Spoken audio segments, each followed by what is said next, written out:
Olá pessoal, mais uma vez vamos analisar um trecho das Escrituras. Evangelho de Mateus é o nosso livro de hoje, capítulo 13, versos 24 ao 30, a parábola do joio e do trigo, e a sua explicação no 36 ao 43. Então vamos analisar a parábola. Vamos pular alguns versículos, porque a sua explicação vem mais adiante. Então será o texto de hoje, Mateus 13, 24 ao 30 e 36 ao 43. A gente pode lembrar de estudos que já mencionei anteriormente sobre a parábola do semeador, que o capítulo 13 caracteriza-se por um dos 5 discursos, é o terceiro discurso de Jesus em Mateus. Esse é conhecido como o discurso parabólico. Nele encontramos 7 parábolas, que são montadas e encadeadas a partir de um elemento comum, a princípio, o pão, o trigo, que é semeado, depois a parábola do joio e do trigo, cuja ênfase está na colheita, e depois nós temos a mostarda tomada como tempero e o fermento, para dar crescimento à massa. Esse elemento, então, esses elementos vão desencadeando o processo do pão. Plantou, colheu, temperou, fermentou. A quarta parábola do fermento, o fermento está escondido e a condição de escondido se torna o elemento que vai ligar com as outras 3 parábolas. Tesouro escondido, pérola escondida e peixes justos escondidos, conhecido como a parábola da rede. Vamos analisar nesse momento a segunda parábola, cuja ênfase está na colheita, mas todo o processo é nos apresentado a partir do verso 24. A gente vai observar algumas características que a torna semelhante às outras e que a torna diferente também. Pois bem, no verso 24, outra parábola lhes propôs. A primeira, a anterior, a parábola do semeador, dizendo: o reino dos céus é semelhante ou pode ser comparado a um homem que semeou boa semente no seu campo.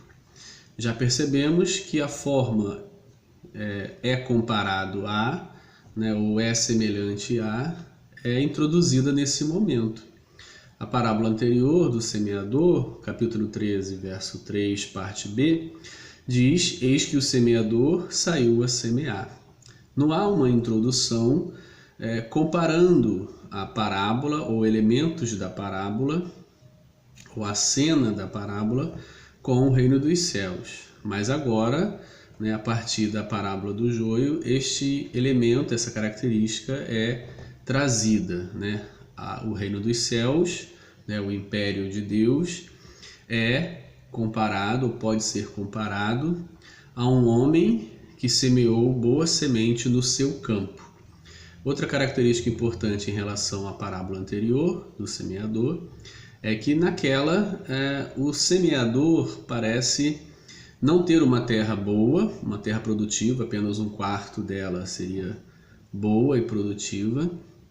E há também uma caracterização daquele semeador que ele semeia na beira do caminho, mostrando assim que ele não tinha terra para semear, Ou seja, então é um conjunto de semeadores caracterizados por sem terras ou com terras muito ruins, improdutivas, com apenas uma parte boa. Diferentemente da segunda parábola, o personagem aqui apresentado, aquele que semeia, é o dono do campo, Não é um camponês, não é um homem servil, mas aqui é o próprio dono de um campo. Isso aí já aponta para uma condição econômica mais elevada. E além do mais, este dono do campo, que tem um campo, ele tem escravos que trabalham ao seu serviço. Então já mudou a ambientação econômica social. A primeira, temos personagens que semeiam mais próximos ao pobre campesino da Galileia. E agora temos como personagem principal um homem rico, dono de terras produtivas, com um grupo de escravos. Verso 25. Mas, enquanto os homens dormiam, veio o inimigo dele, semeou o joio no meio do trigo e retirou-se. Então a cena vai sendo montada, né? Esse homem proprietário desta terra, ele tem um inimigo. Os homens podem se referir a todos que estão a seu serviço no campo, dormiam, não há necessariamente uma censura nesse sentido, uma hora temos que dormir. E aí, aproveitando-se dessa questão, que vai refletir também uma falta de vigilância, é claro que a gente a princípio está analisando a parábola na sua cena primária. É claro que ela vai sendo tecida com características eclesiológicas, características que vão trabalhar o ambiente da igreja. Mas no seu primeiro momento é uma história de uma situação comum naquela região da Galileia. Verso 26. E quando a erva cresceu e produziu fruto, apareceu também o joio.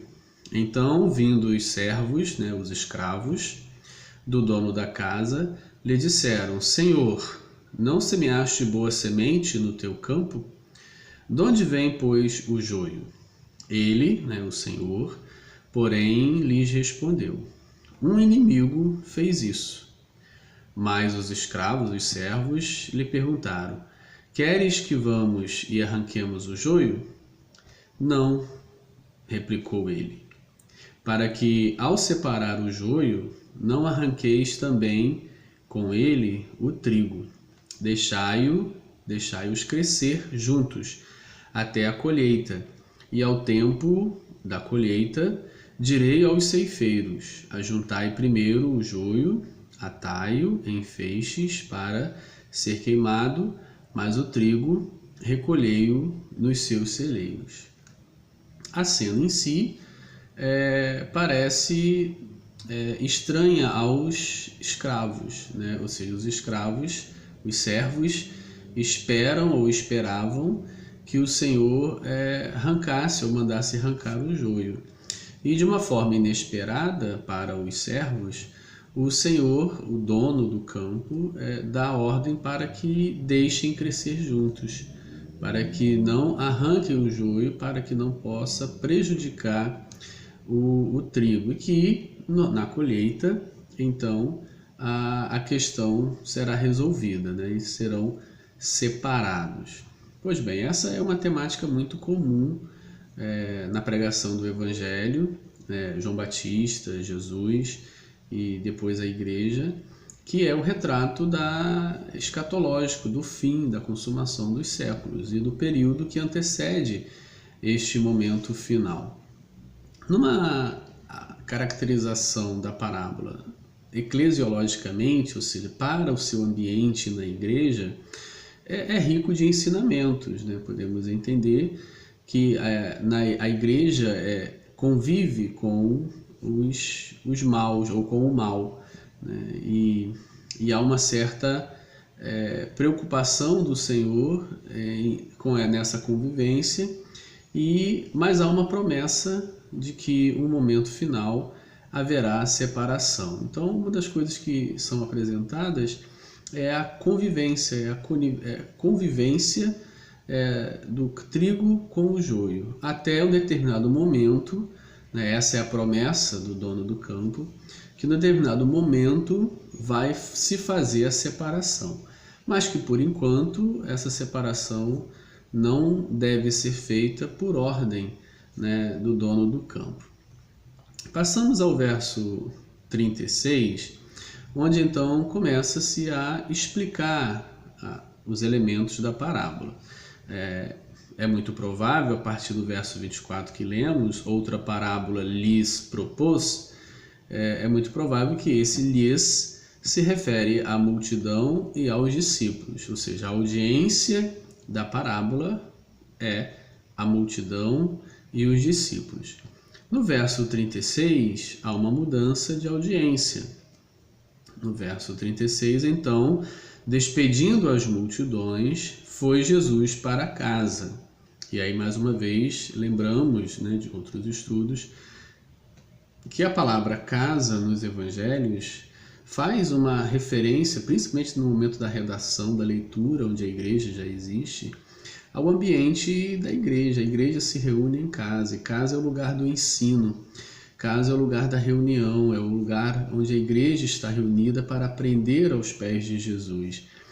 Então, sempre quando a casa é apresentada, esses elementos que são realizados dentro da casa sempre se remetem ao ambiente eclesiológico, à igreja. Quando lemos os evangelhos, a casa nos faz lembrar da igreja.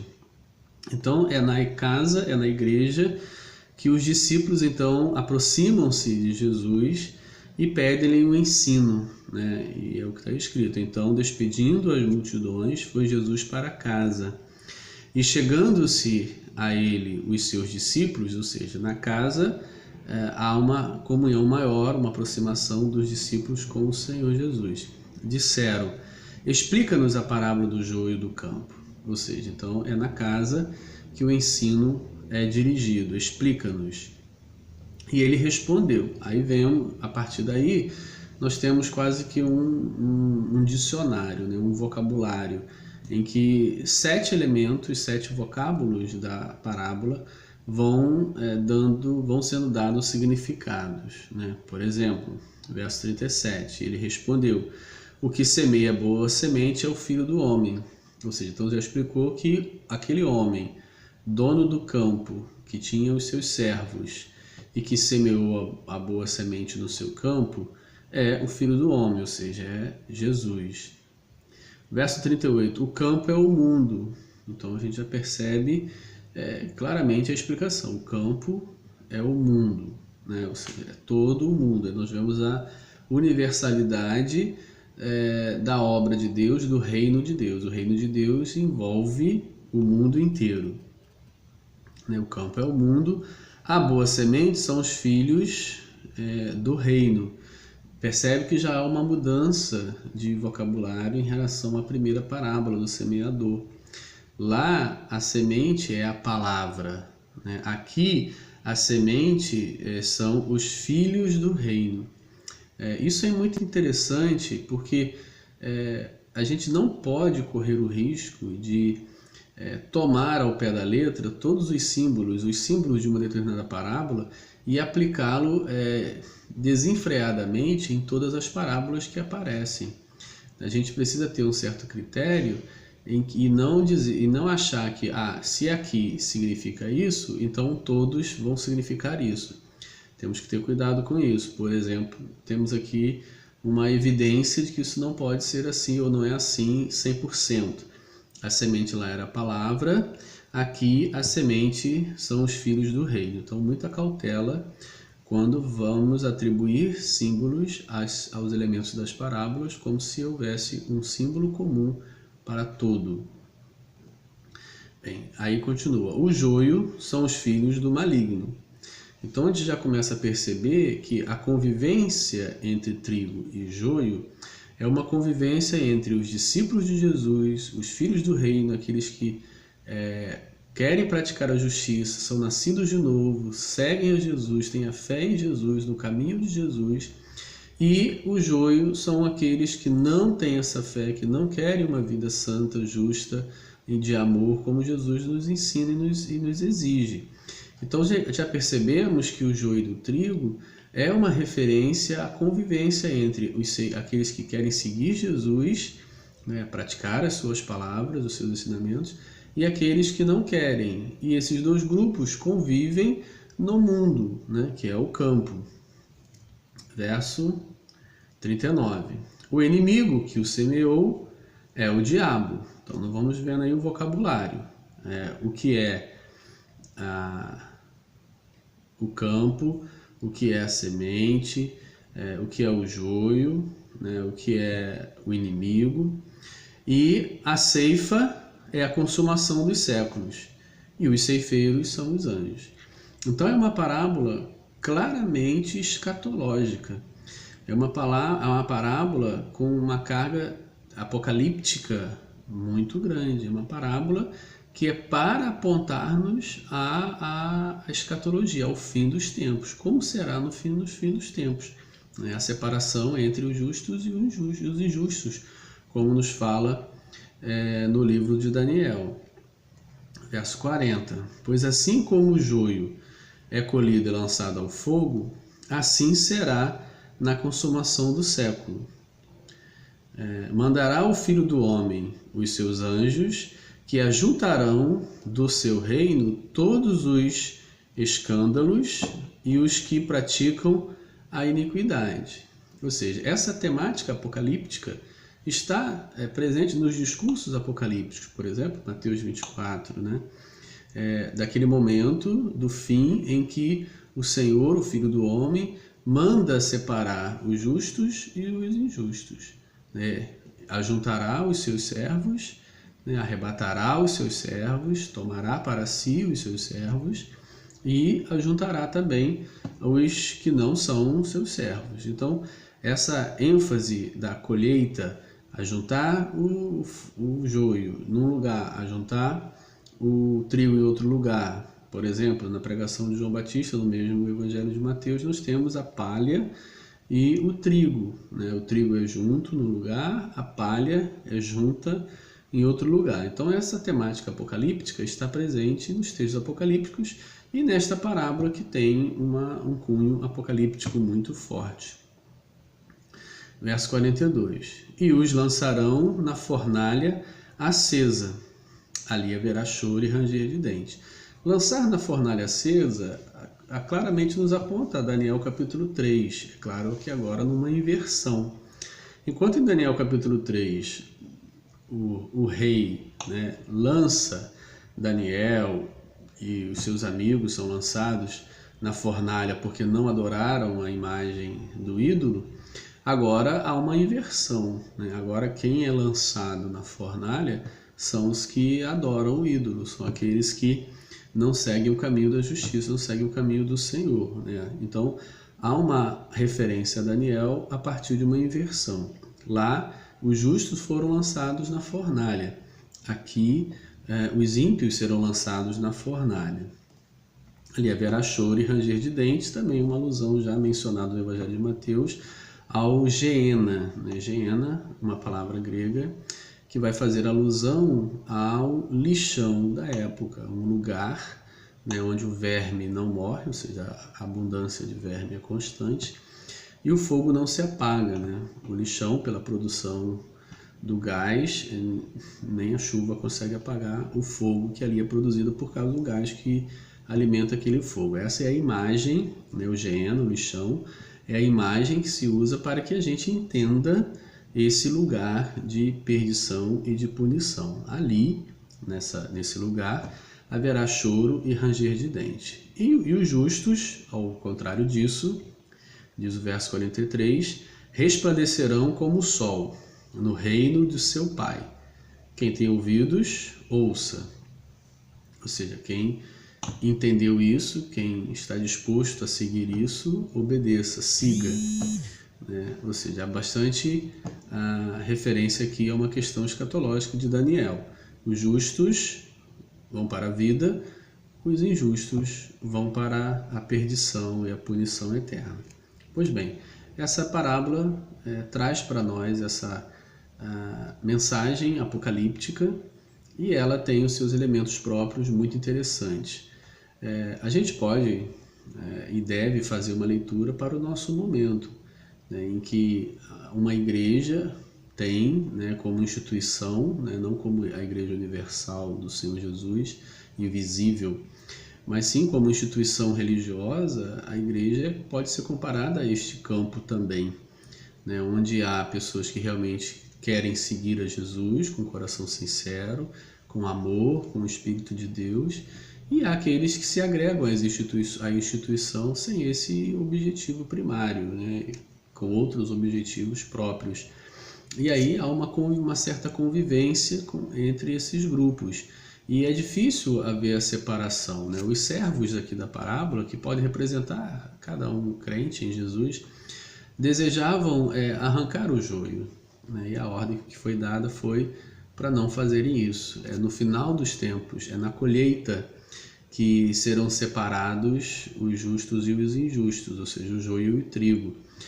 Se fizermos agora, poderemos ferir o trigo e talvez não saibamos com muita clareza quem é o joio e quem é o trigo. Mas o ponto maior, enfatizado na parábola, não é a questão do saber, e sim é a questão do ferimento, do dano que se provoca no trigo ao arrancar o joio.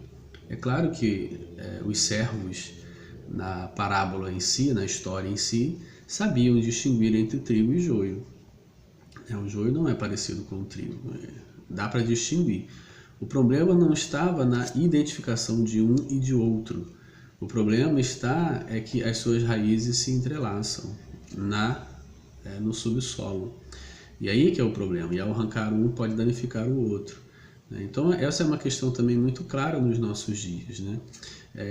Não há uma confusão entre joio e trigo a partir do momento que se vê, né? As obras do trigo e as obras do joio estão aí evidentes para qualquer um que convive ver.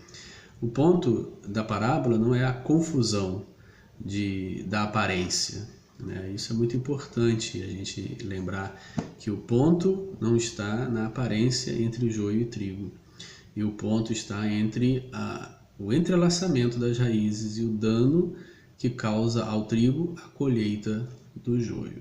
Que o Senhor nos ajude a aplicar este ensino da parábola nos nossos dias, nos nossos relacionamentos na igreja e com os nossos irmãos. Um abraço.